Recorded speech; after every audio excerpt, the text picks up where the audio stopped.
The former head of Mossad, Yossi Cohen, has appeared on the podcast of two of Britain's most shameless Israel advocates. And this exchange has raised more than a few eyebrows. When you do understand that the level of intelligence is so poor, do something about that. But this is something that you wanted to ask about because, you talk about Lebanon capabilities in Iran being up here and Gaza being down there. But in a way, Did you see any surprises in Gaza?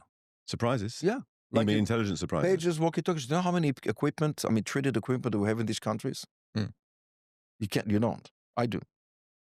You mean I do. You mean booby-trapped equipment Not only booby-trapped, and spying? manipulated equipment. All right? In which countries you're talking about? All the countries that you can imagine. And not Gaza? Not Gaza. Not Nothing enough. in Gaza at all. Did you see that? If we had it, we knew something about them coming.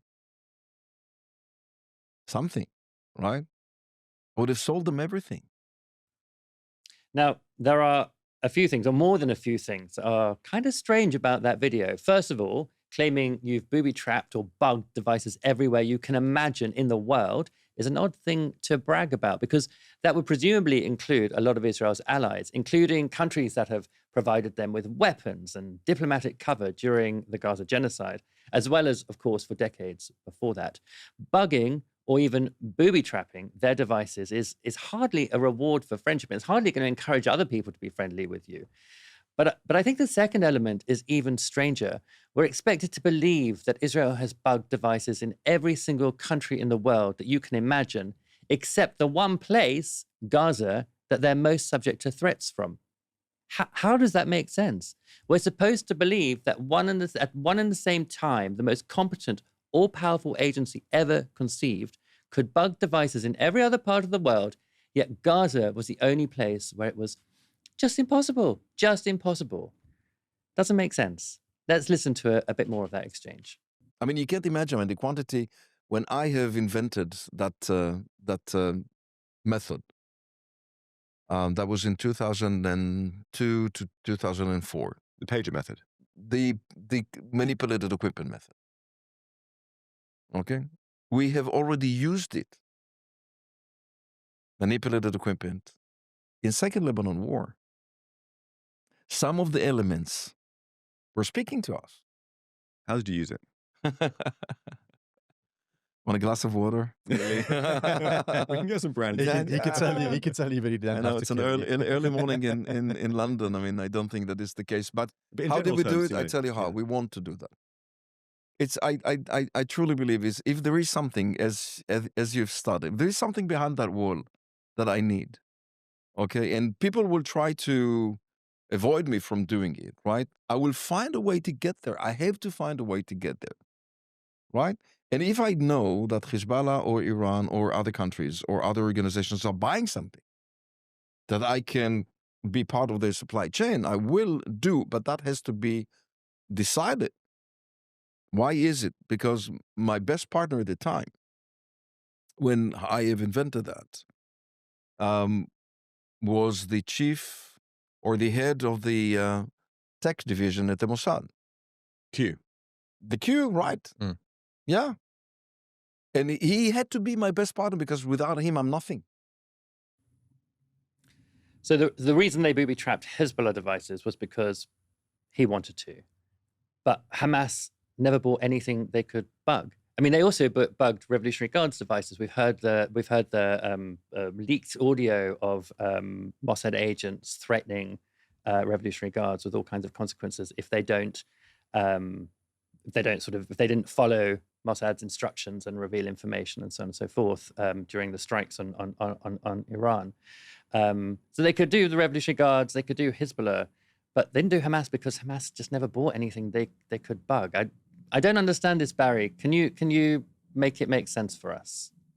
No, I'm not even gonna touch that. It's so bizarre, that the one place where they see a security threat on their border they can't listen to, but they can listen to every other country in the world. Look, I'm not even going to try and get into that because it's bizarre.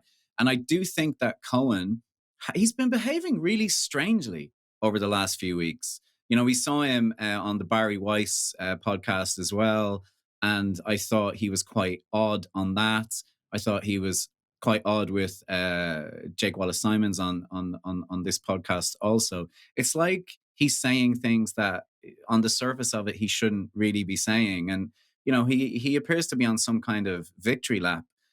Also, I think, we should point out that this man has been mooted as a potential successor to Netanyahu. So that makes me sort of even more confused about what he's doing, unless he's trying to campaign in some way.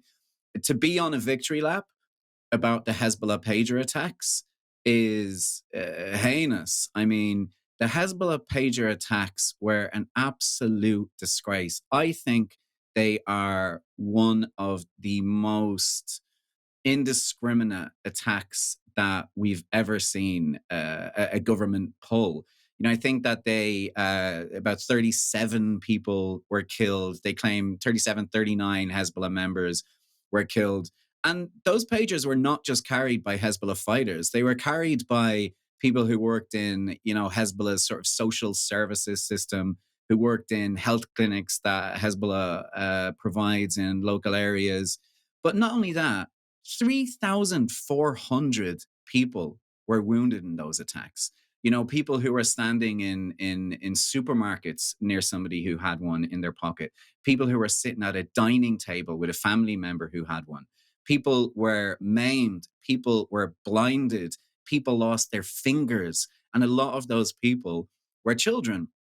And what we had as a reaction in the Western press was just this kind of marveling at what an ingenious attack it was and what a stunning attack it was. I just think the whole thing was utterly barbaric. And now to see him sit there in a podcast and sort of cheekily imply that they have that capacity in other places potentially is pretty galling. But what I think I take away from it most is that the reaction has been pretty muted. You have a former head of Mossad make this claim, and, politicians just sort of shrug. And so are we accepting as normal now that Israel can booby trap devices around the world? Are we accepting as normal now that they're using equipment, as he says, for surveillance? And, it makes me think of what we've seen in Gaza over the last 2 years. We've seen so many things normalized. We've seen so many lines that we thought existed crossed. And is this another one? So for me, the takeaway is, how does somebody go out there and say this, effectively boast about it, and world politics kind of just shrugs it off? I know it's so illustrative of this, profound special treatment that Israel gets. I mean, people go absolutely like nuts at the idea that China might have weather balloons over the US, or that they might be using old-fashioned researcher spies in Parliament, and you've got to have inquiries and disrupted court cases, and everybody's got to make a big fuss about it. And yet the former head of Mossad can go on a podcast and say, "Hey, guess what? Your phone might blow up in your hand because of me." And nobody says anything. That is crazy. I mean, the only thing that I can think of about the whole Gaza thing, though, is that it's like, I mean, it's in many ways a stupid thing to say, because we know it's not true, because we know that people in Gaza are constantly being monitored. It also puts the lie to their claims of having had Hamas operatives, recordings of Hamas operatives, saying things about hospitals and tunnels and things, which they were very happy to put out. But it seems to me like, actually, maybe what is really at stake here is promoting the idea that he, someone who has been tipped to be the next prime minister, that he could have no idea about events before October the 7th. Because, of course, if Hamas is even half as closely monitored, intercepted as he suggests other countries are, then there should have been plenty of intelligence on that, presumably.